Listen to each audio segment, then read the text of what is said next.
Are you still storing tokens, query strings, or IDs in a plain text in your ASP.NET Core application? Well, that is risky. Anyone can tamper with them.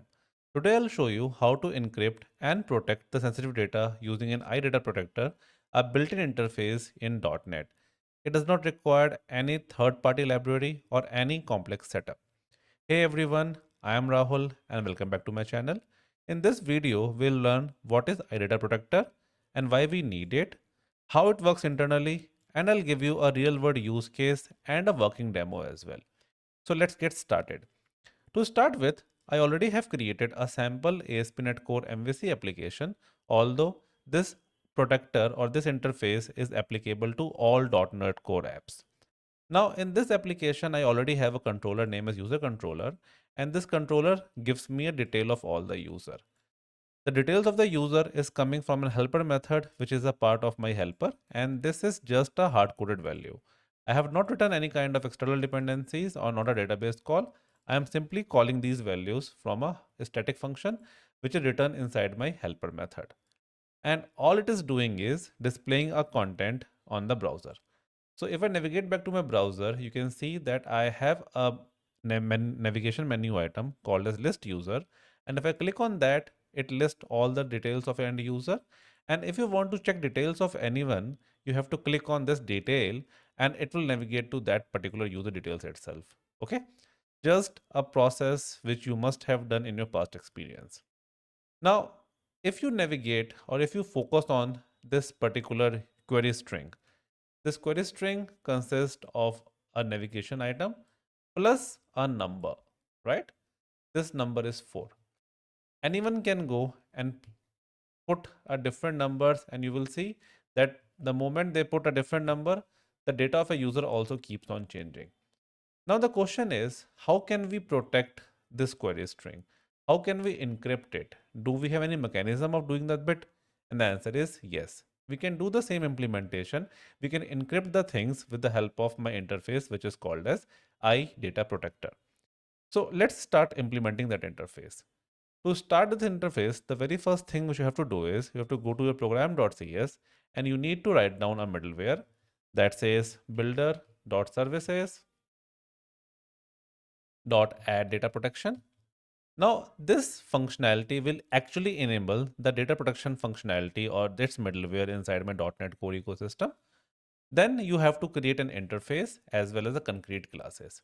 So I'll quickly create a folder inside my project and give this folder name as services. And inside services, I'll create an interface which is my iProtector service and a concrete class which is my protector service.cs. And again, naming convention doesn't matter. You can name it whatever you want. Now this protector service should be inheriting from my iProtector service. And I'm doing this just to implement the concept of dependency injection. And finally, if I go to my program.cs, again, I have to add a dependency which says builder.services.add scope, iProtector service, and then protector service. Okay. So this is my first setup, and up to this point, we have not used the concept of IDataProtector interface. Now inside this IProtector service, I need to expose two methods. The first one will actually encrypt the data. So I'll write it down string encrypt, and let's say I'll pass the data. And then I'll also use a method called as decrypt, and this decrypt will also use, it will take the encrypted value. So I'll use string encrypted data and then we can decrypt it. Okay. So I need to basically expose two methods from this interface, and then inside this class, I need to implement them. Now from here onwards, we have to start the major work. To deal with an iProtector, first of all, I need to create a constructor inside it. And inside the constructor, I have to create, or I have to basically inject a interface, and its name is IDataProtectionProvider. And this data protection provider will actually create an object of a data protector. So I'll create my again interface name as data protector.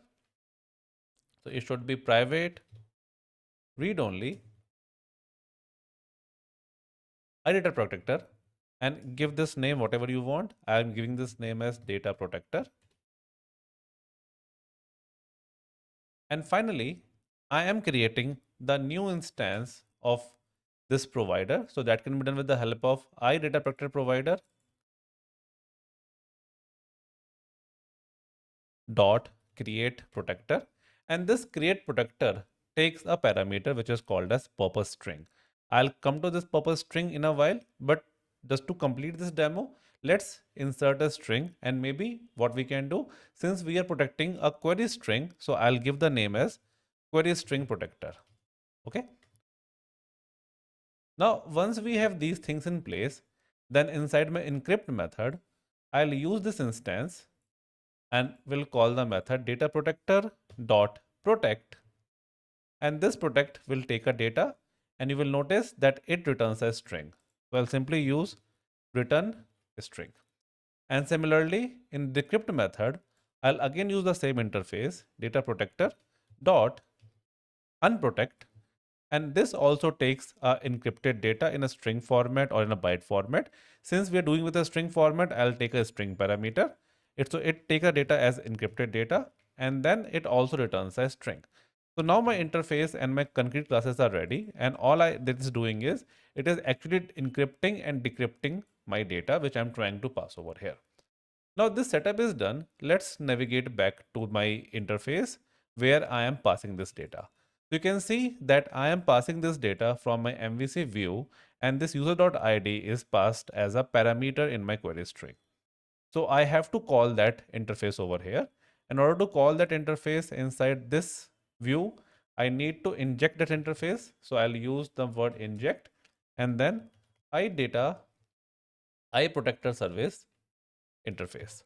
Okay, so I'll use IProtector service, or I should simply copy this name and pass it down the line, and then add a relevant namespace and give this name as protector service.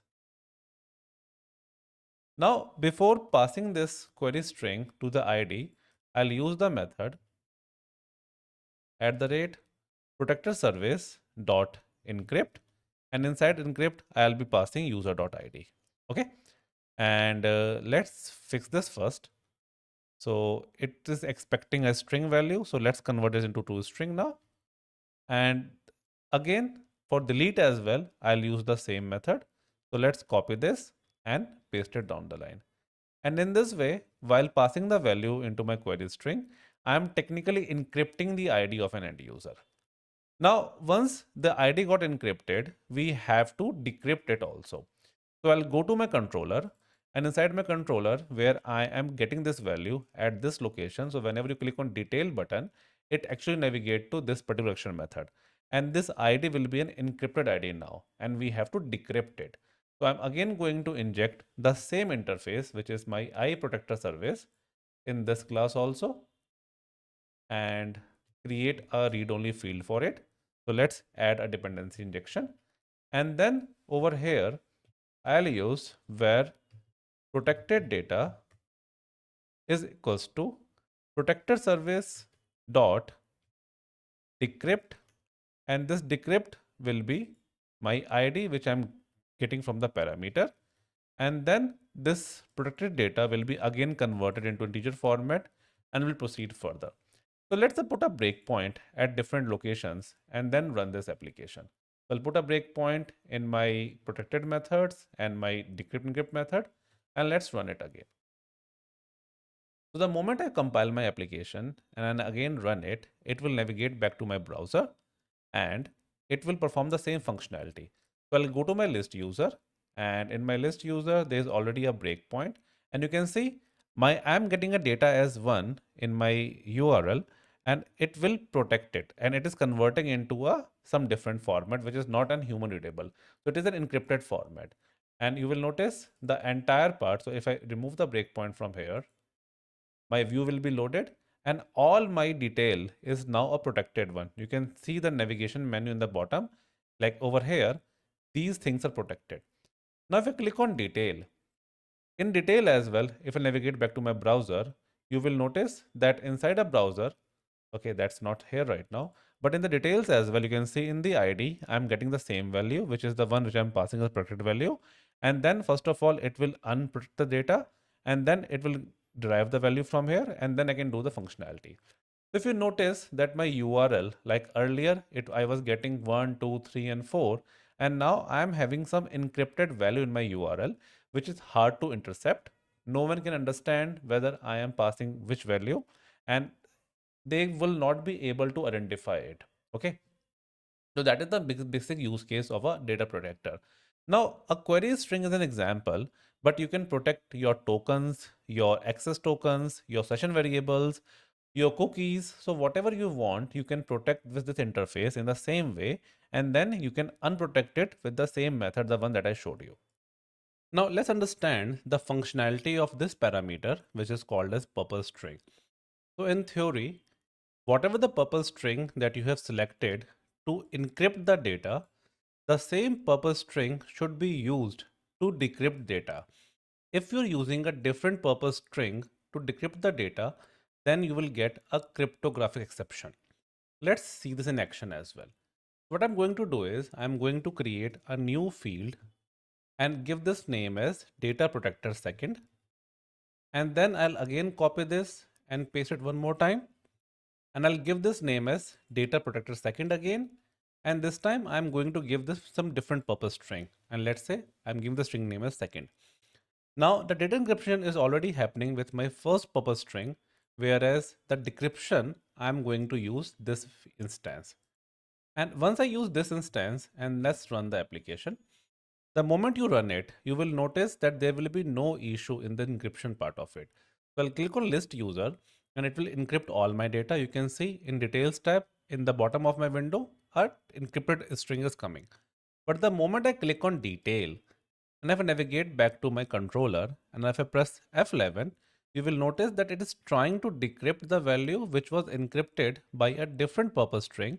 And the moment I press F10, I'll get exception, and this says a cryptographic exception. Okay. So what you have to do is you have to actually encrypt and decrypt the data with the same purpose string, and that is very, very important from this interface perspective. Now let me again fix this code base. A final thing which I want to explain you that this entire encryption mechanism is relying on a keys, and you can provide your own key as well to perform this encryption and decryption. All you can do is just write another functionality and says persist. So I'll go, sorry, not this one. So I'll go to my another middleware and will try to include another functionality which says persist keys to file system. And whatever the file system like you have, you can provide your new directory info. And can you provide the path that this is the place your keys are persisting, right? And if you don't provide this additional information to this algorithm, then it will actually reset the keys when the application restarts. So let's say that if you are preserving those encrypted values somewhere in your database, and in the meanwhile your app got restarted, and then if you're trying to decrypt the saved value with this algorithm, then it will break. Okay. So that is one of the keynote that you need to make sure that whenever you're using this algorithm, this interface, you should be persisting the keys to a file system, and that is something which comes in a best practice. Other part that comes in the best practice is do not use a same purpose string for everything. Suppose if you want to encrypt your tokens, your cookies value, your query string, try to create a different purpose string for each and every functionality. That will help you out to actually manage your code in a better way. Now you can see that how easy it is to secure a sensitive data in an ASP.NET Core application using a IDataProtector interface that is built in, that is production ready, and it's super simple. If you found this video as useful, then please like, comment, and subscribe to my channel, and check my other .NET stuff as well. So I have created an entire playlist explaining the concept of Entity Framework Core, MVCs, and how to create a JOT token using an ASP.NET Core ecosystem. Thank you.